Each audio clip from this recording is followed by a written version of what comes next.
প্রিয় দর্শক, আসসালামু আলাইকুম। আজকে আপনাদের জন্য নতুন একটা ভিডিও নিয়ে হাজির হলাম। সেই ভিডিওটা হলো অন্যরকম।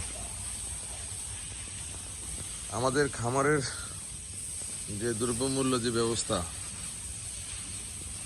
আপনারা অনেকে চিন্তা করেন হয় সাদেক এগ্রো ইমরান সাহেবকে ধরলে বা অমুকে ধরলে মাংসের দাম কমবে। আসলে না, আপনারা খাদ্য ব্যবস্থার দাম কমান, মাংসের কেজি 500 টাকা খামারিরা খাওয়াইতে পারবে। আর এই সেক্টর থেকে যারা তরুণ উদ্যোক্তারা, তারা কেউ এখান থেকে ইনভেস্ট করবে না, কাজও করবে না, মুখ ফিরিয়ে নিয়ে যাবে। যেমন আমাদের পোলট্রি সেক্টরটা ধ্বংস হয়ে গেছে, ঠিক তেমনি এইটিও ধ্বংসের পথে।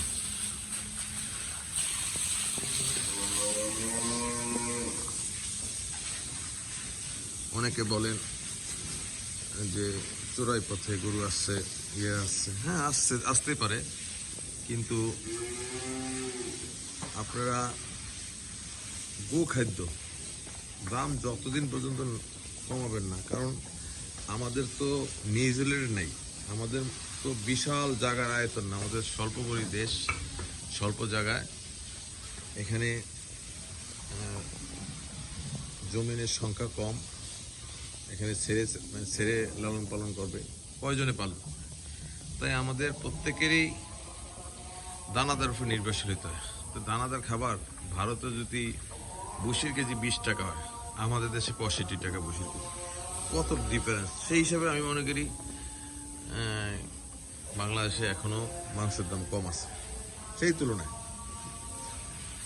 আচ্ছা, আমরা খামারিরা তো আকাশ থেকে নামে এনে আমরা বুঝি না, খাওয়াতে পারবো না। এখন আপনারা যারা বলেন যে খামারিরা দাম বাড়ায়, খামারিরা করেন, এই সেক্টর থেকে আমি তো আগামীতে হয়তো দেখা যাচ্ছে আসন্ন কোরবানি, সামনে কোরবানি এগুলো হলে আমরা গরু উঠানোর চিন্তা ভাবনা আসছে, কারণ এবার অনেক টাকা লস গেছে।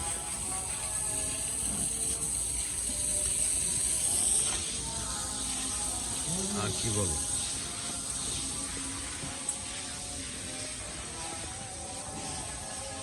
খাদ্যের দাম কমান, সরকার খাদ্যের দাম কমালে 500 টাকা মাংস কেজি খাওয়া যাবে। কারণ যে দেশে দুধের লিটার 50 টাকা, 60 টাকা, পানি লিটার 30 টাকা, তাহলে এই দেশে নতুন উদ্যোক্তা কোথায় পাবেন আপনি খুঁজে? প্রত্যেক খামারি মাথা হাত দিয়ে বসে আছে, ঋণগ্রস্ত হয়ে গেছে অনেক। কি করব না করব, অনেকে গরু বিক্রি করতে পারে নাই।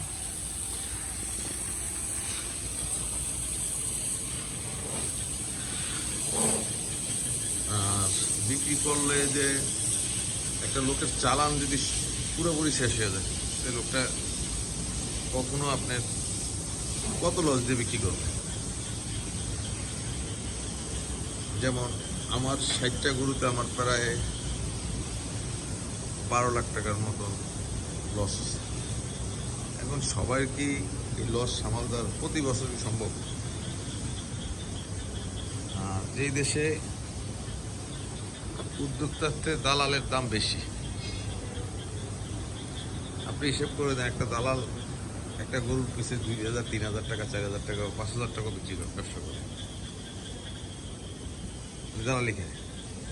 আর একটা খামারি 10,000 টাকা পায় না সারা বছর একটা গরু বিক্রি করে। আমি সরকারের কাছে, আমার হয়তো এই ইউটিউব চ্যানেল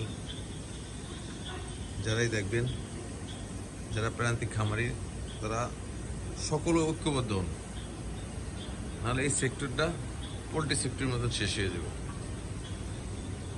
আর এমরান ধরেন আর ধরেন, কোনো কাজ হবে না।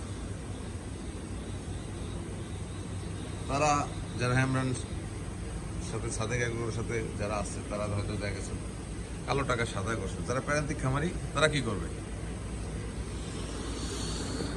প্রিয় দর্শক, মানে ইদানিং খামার মানে খাবারের অবস্থা দেখে মানে কি বলবো আর কি, এবার লোকজনের ওষুধ সব কিছুর দাম বেশি।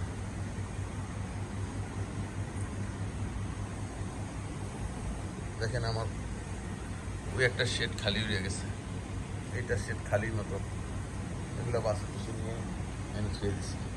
কী করবো, করার কিছু নেই, করে না ওঠার চিন্তাই আছে, খাবারের দাম বেশি। এই সেক্টর যেভাবে তরুণ উদ্যোক্তারা শুরু করছিল, এখন হতাশ। যারা প্রবাসী আছে প্রত্যেক বাড়িতেছে, আমার জোর আবেদন, আপনারা ইউটিউব চ্যানেল থেকে কোনো খামার করবেন না, তাহলে ধরা খাবেন। আর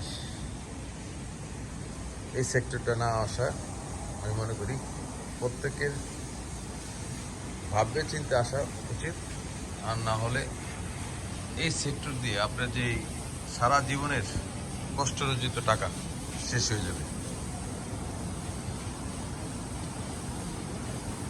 প্রিয় দর্শক,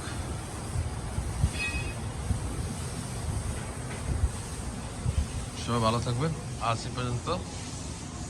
আমার চ্যানেলটি নতুন হয়ে থাকলে সাবস্ক্রাইব করবেন। আসসালামু আলাইকুম।